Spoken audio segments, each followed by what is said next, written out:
ডাবের পুডিং খাইয়ে বাসার সবার কলিজা ঠান্ডা করে দিলাম। গরমকালে ডাব কিন্তু আমাদের স্বাস্থ্যের জন্য অনেক উপকারী। আর আজকে আমি বানাবো এই ডাবের পুডিং। ডাবটা সামনে থেকে ফুটো করে নিয়েছি আর এইটা থেকে এখন পানিগুলো সব বের করে নিয়েছি একটা প্যানের মধ্যে। বড় সাইজের একটা ডাব যেটার মধ্যে অনেক পানি পেয়ে গেলাম আমি। এই ডাবটা কিন্তু শ্বাসওয়ালা ডাব। ডাবের পুডিং বানানোর ক্ষেত্রে শ্বাসওয়ালা ডাবই নিতে হবে, যেটার মধ্যে এরকম মোটা লেয়ারের একটা শ্বাস থাকবে। পুডিং এ কিন্তু আমি এই শ্বাসগুলো ইউজ করব, তাই চামচের সাহায্যে ডাব থেকে শ্বাসগুলো বের করে নেওয়া হয়েছে। এখন আমি ডাবের শ্বাস দিয়ে সুন্দর করে ফ্লাওয়ার শেপ করে নিয়েছি ছুরি মাথা দিয়ে। তোমরা কিন্তু চাইলে এমনি নর্মালি কুচি কুচি করেও রাখতে পারো, বাট আমার মন চাইলো ফ্লাওয়ার শেপ করতে, দেখতে যাতে অনেক সুন্দর লাগে, সেজন্য আমি ফ্লাওয়ার শেপ করে নিয়েছি। আর দেন নিয়ে নিলাম একটা গাজর। গাজরটাকে সুন্দর করে পিল করে আমি চিকন চিকন করে কুচি কুচি করে নিয়েছি। এই দেখো এখানে আমার সুন্দর সুন্দর ফ্লাওয়ার রেডি, আর এই গাজরের কুচিগুলো রেডি। এই ফ্লাওয়ার আর গাজরের কুচিগুলো দিয়ে আমি বানাচ্ছি এরকম সুন্দর সুন্দর শিউলি ফুল। ফুলের মাঝখানে আমি ছুরির মাথা দিয়ে ছিদ্র করে নিয়েছি আর তার মধ্যে গাজরের টুকরাগুলো দিয়ে দিলাম। এই দেখো আমার শিউলি ফুল একদম রেডি।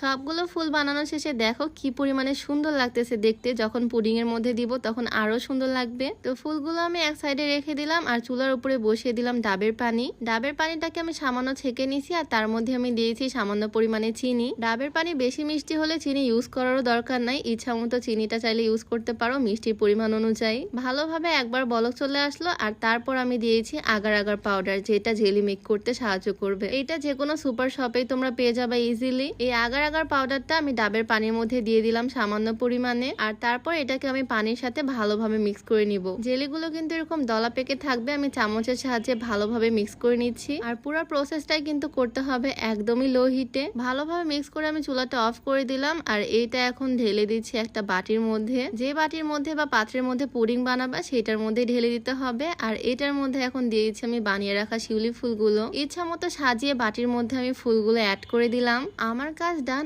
এখন জাস্ট পুডিংটাকে ভালোভাবে সেট হতে হবে, সেজন্য আমি এটাকে কিছুক্ষণ রেখে দিব ফ্রিজে। আর ফ্রিজ থেকে বের করার পর দেখো আমার পুডিংটা একদম রেডি। আমি সাইড থেকে ছুরি দিয়ে একটু কেটে নিলাম যাতে পুডিংটা সুন্দরভাবে বের হয়ে উঠে আসে। চারো সাইড রাউন্ড করে কেটে নিয়ে আমি উল্টে দিলাম একটা প্লেটের উপরে। আমি তো দেখার জন্য অনেক এক্সাইটেড এটা কেমন হবে। আর খুলতেই দেখো দেখতে কি পরিমাণে সুন্দর হয়েছে, একদম গোল একটা জেলি। আমি আর ওয়েট করতে পারতেছি না কখন এটা কাটবো আর খাবো, তাই তাড়াতাড়ি করে ছুরি দিয়ে কেটে ফেললাম। পিসগুলা জাস্ট দেখো কি পরিমাণে সুন্দর লাগতেছে, মনে হচ্ছে ভিতরে একদম অরিজিনাল ফুল। এটা দেখতে এত বেশি সুন্দর লাগতেছে আমার আর খেতে ইচ্ছা করতেছে না, এত সুন্দর ফুলটা আমি খেয়ে নিব। যাই হোক এটাকে নিয়ে আমি সোজা চলে আসলাম ছাদে। একটা পিস তো অলরেডি করে ফেললাম আর আমি বাসার সবাইকে খাওয়াবো, তাই ফুল পুডিংটাকে কেটে ছোট ছোট টুকরা করে নিলাম। আর সত্যি বলতে এটা টেস্টটাও দারুণ, একদম ঠান্ডা ঠান্ডা ডাবের পুডিং, কলিজা একদম ঠান্ডা হয়ে যাবে, মন প্রাণ জুড়ায় যাবে একদম এটা খেলে। এটা চাইলে তোমরাও বানাতে পারো, বাসার সবাইকে বানায় খাওয়াতে পারো। জিনিসটা দেখতে যেমন সুন্দর খেতেও কিন্তু দারুণ। তো আজকের ভিডিওটা তোমাদের কাছে কেমন লাগলো অবশ্যই কমেন্টে জানিও।